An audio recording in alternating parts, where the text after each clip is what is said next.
아침 묵상에 오신 여러분들을 환영하고 축복합니다. 또 하나님께서 우리에게 새로운 날들을 허락하셨는데요. 이 새로운 날에 걸맞는 은혜를 우리에게 주실 줄 믿습니다.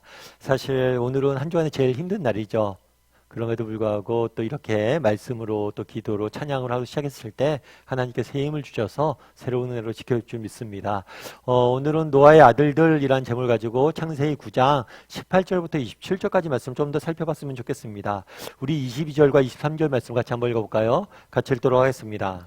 가나안의 아버지 함이 그의 아버지의 하체를 보고 밖으로 나가서 그의 두 형제에게 알림해 셈과 야벳이 옷을 가져다가 자기들의 어깨에 메고 뒷걸음쳐 들어가서 그들의 아버지의 하체를 덮었으며 그들이 얼굴을 돌이키고 그들의 아버지의 하체를 보지 아니하였더라. 예, 어제 우리가 노아가 이제 홍수 이후에 노아의 삶에 대해서 우리가 살펴보고 있어요. 어제 어떤 일이 있었냐면 노아가 홍수가 끝난 다음에 포도나무를 심었죠. 여기까지는 좋았어요. 농업을 시작을 했으니까. 근데 문제는 뭐였냐면 포도주를 마시고 취했어요. 취했는데 어느 정도 취했냐면 벌거벗을 정도로. 그러니까 온몸이 이렇게 벌거벗어질 정도로 술을 마시고 취했던 거죠. 그런데 그 다음에 사건이 있었습니다. 그건 뭐냐면 가나인의 아버지 함은 노아의 아들이에요. 그리고 가나안의 아버지라고 표현되어 있죠. 그러니까 함의 자손 중엔 가나안이 있는 거죠. 그런데 함이 무엇을 봤냐면 그의 아버지의 하체를 보았다. 하체를 보았다는 건 이거 벌거벗은 모습을 보았다는 거예요. 벌거벗은 모습을 보고 본 다음에 어떻게 했다고 했어요? 밖으로 나가 그 두 형제에게 뭐 했다고요? 알렸다. 자기가 보았을 뿐만 아니라 뭘 한 거예요? 전했어요. 그러자 이 이야기를 들은 셈과 야벳은 어떻게 했어요? 함과 굉장히 대조적이죠. 어떻게 보여요? 어떻게 하고 있어요? 옷을 가져다가 자기들 어깨에 메고 뒷걸음쳐 들어갔어요. 왜 뒷걸음쳐 들어갔을까요? 함은 오늘 아버지의 모습을 봤다고 그랬어요. 근데 이 보다는 것은 단순히 봤다는 게 아니에요. 보고 즐겼다는 거예요. 아이고 저 사람 봐라 저 사람 봐라 저 양반 봐라 저 양반 봐라 이렇게 하면서 보면서 즐겼다는 거예요. 조롱했다는 거예요. 그런데 셈과 야벳은 어떻게 했어요? 뒷걸음질 쳐 들어갔다고 그랬어요. 왜 뒷걸음질로 들어갔을까요? 이거는 보지 않기 위해서 뒷걸음질하면서 들어갔죠. 그리고 그 아버지 하체를 뭐예요? 덮었다고 그랬어요. 그래서 그들이 얼굴을 돌려 아버지 하체를 보지 아니하였다라고 되어 있습니다. 그래서 아버지가 술 취해서 옷을 다 벗고 있는 모습을 보게 돼요. 그리고 이것에 대해서 함과 셈과 야벳이 어떻게 다르게 대응을 했는지 이렇게 우리는 본문을 보게 됩니다.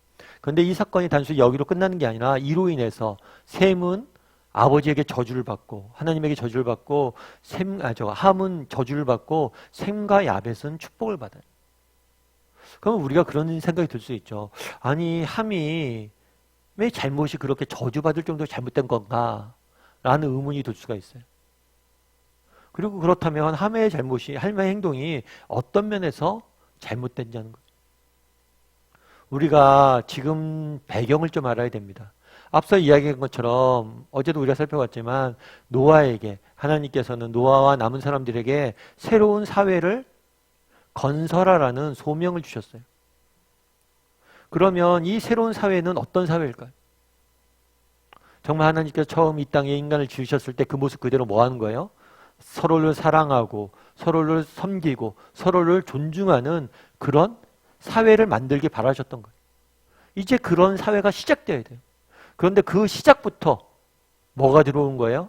시작부터 서로를 섬기고 존중하기보다는 서로의 약점을, 연약함을 들추고 조롱하고 전하고 이런 모습들이 나타난 거예요. 그래서 하나님께서는 이걸 굉장히 단호하게 다루시는 거예요. 왜냐하면 이게 시작부이기 때문에 첫 사회가 시작되는 거예요.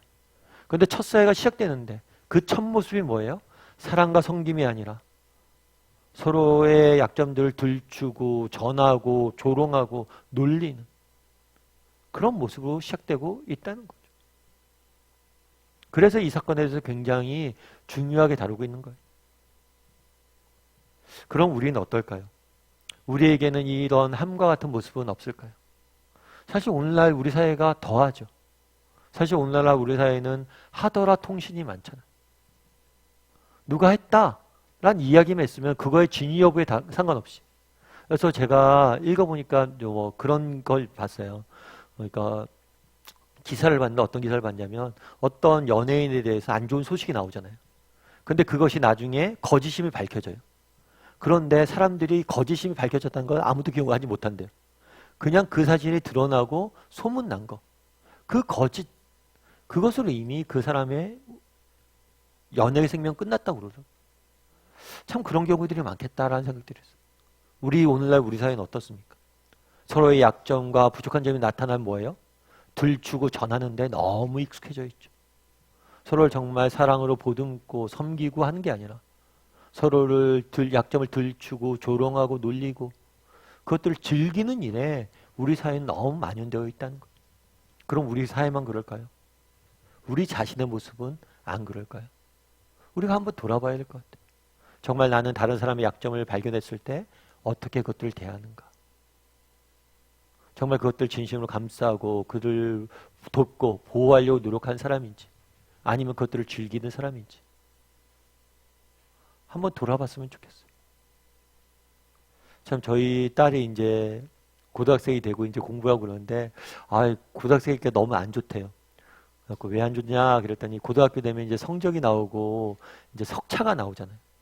그러다 보니까 왠지 자기 마음에 다른 사람이 못 봐야 자기 점수가 올라가잖아요. 못 봤으면 좋겠다 이런 마음들이 자꾸만 든다는 거예요. 그래서 안 좋은 것 같다 막 그러더라고요. 그래서 그래 그런 마음 가지면 안 되겠지. 그러면서도 우리 사회가 그렇게 되는 거잖아요. 그러면서도 우리 그래도 아이들은 아직 순수한 마음이 있구나 라는 생각도 들고 여러 가지 생각이 들었어요. 그런데 우리는 어떠냐는 거예요. 여러분 딜버트라는 만화를 아세요? 사실은 이 만화는 우리나라에는 별로 안 알려졌어요. 근데 외국에서는 굉장히 유명한 만화예요. 그래서 이 만화 캐릭터도 굉장히 사람들이 좋아하고 이 만화 내용도 굉장히 시사적인 내용들도 있고 굉장히 짧지만 인생의 지혜가 담겨져 있는 내용들이 많아요. 그래갖고 사람들이 좋아하는 경우들이 많다고 그러더라고요. 저도 잘 몰라요. 그런데 한 번은 이 딜버트라는 만화를 만든 사람이 누구냐면 스콧 애담스라는 사람이에요. 근데 이 사람한테 물었어요. 당신은 어떻게 이렇게 훌륭한 만화가가 될 수 있었습니까? 이런 만화가가 될 수 있었습니까? 그랬더니 그 사람이 그런 얘기를 하는 거예요. 제가 이렇게 만화가 될 수 있었던 것은 공장에서 일할 때 제가 주로 많이 했던 낙서 때문입니다. 그런 얘기를 하는 거예요. 왜 그런가 했더니만 이 사람이 그 전에 이제 만화가가 되기 전에 여러 가지 직업들을 가지고 노력을 했대요. 근데 다 실패했대요. 정말 만화 빼고는 다 실패했대요, 자기가.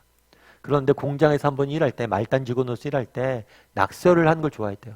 낙서를 하는 걸 좋아했는데 낙서할 때 뭐라고 썼냐면 늘 낙서하는 내용이 똑같았대요. 어떤 내용을 썼냐면 나는 만화가가 될 것이다. 나는 언젠가 만화가가 될 것이다. 그걸 계속해서 맨날 적고 다녔대요. 그런데 그것대로 실제 된 거죠. 그러면서 그 낙서 때문에 자기가 됐다는 거예요. 그러면서 뭐라고 얘기하냐면 사람은 자기 자신에 대해 기록된 대로, 기록한 대로 살아가게 되어 있다. 참 제가 이런 얘기를 마음에 와닿더라고요. 여러분 우리가 이 땅을 살면서 그런 경우들이 많잖아요. 다른 사람에 대해서 부정적인 이야기를 하고 정말 우리 입에서 다른 사람들 이런 것들을 낮추고 조롱하고 이런 것들이 우리 입에 늘 넘쳐나잖아요. 그러면 그 손해는 결국 누가 보는 거예요? 우리 자신이 보는 거예요. 정말 다른 사람의 약점을 캐고 놀리고 조롱하고 이러다 보면 결국 손해보는 건 누구예요? 우리 자신이 우리죠. 누군가를 미워하고 질투하고 그러다 보면 결국 손해보는 건 누구예요? 우리 자신. 그날에 왜 하나님께 새로운 사회를 라는 소명을 주시고 사랑하고 섬기라는 소명을 주셨냐는 그건 우리 자신을 위해서 그런 거예요. 우리가 정말 다른 사람을 품을 수 있을 때, 늘 다른 사람을 말로 격려할 수 있을 때, 정말 다른 사람의 약점이 있음에도 불구하고 덮어주고 더 정말 그 사람을 세워주려고 노력했을 때 결국 그 유익은 누가 누리는 거예요? 우리 자신이 누리는 거예요. 오늘 한번 돌아봤으면 좋겠어요. 함과 오늘 셋과 야벳의 모습이 있습니다. 나는 누구의 모습과 가까운지, 함의 모습과 가까운지, 셈과 야벳의 모습에 가까운지. 그래서 오늘 하루는 정말 우리의 말로 정말 부정적인 언어를 쓰고 그렇게 사람을 죽이는 말을 쓰기보다는 정말 누군가를 살리는 말을, 다른 사람을 격려하는 말을 한마디라도 더 쓸 줄 아는 사람이 되었으면 좋겠어요. 그게 결국에 우리를 만드는 거예요.